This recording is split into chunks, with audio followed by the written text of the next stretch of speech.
முன்னாள் அமைச்சரும் அதிமுக எம்எல்ஏவுமான செங்கோட்டையனின் சமீபகால நடவடிக்கைகள் பேசுபொருளாகியுள்ளன. இதற்கேற்ப சட்டப்பேரவையில் இன்று நடந்தவற்றை பார்க்கலாம். ரகசியமாக டெல்லி சென்று திரும்பிய அதிமுக முன்னாள் அமைச்சர் செங்கோட்டையனிடம் டெல்லி பயணம் குறித்து அதிமுக எம்எல்ஏக்கள் கேள்வி எழுப்பினர்.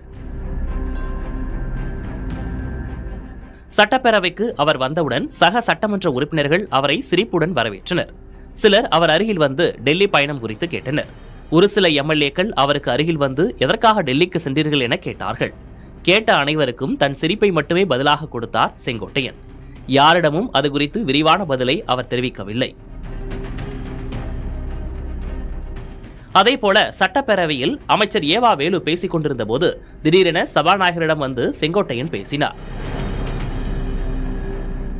இது பற்றி செங்கோட்டையன் தரப்பில் கேட்டபோது சாயக்கழிவுகள் ஆற்றில் கலப்பது தொடர்பாக கவன ஈர்ப்பு தீர்மானத்துக்கான நோட்டீஸ் கொடுக்க சென்றதாக தெரிவிக்கப்பட்டது. ஓரிரு மாதங்களாக செங்கோட்டையனின் நடவடிக்கைகள் கட்சியினர் மத்தியில் பேசுபொருளாகியுள்ள நிலையில் அண்மையில் ரகசியமாக டெல்லி சென்று திரும்பியதும் அது பற்றி எந்த தகவலையும் பகிராததுமான அவரது நடவடிக்கைகள் உற்று கவனிக்கப்பட்டு வருகின்றன.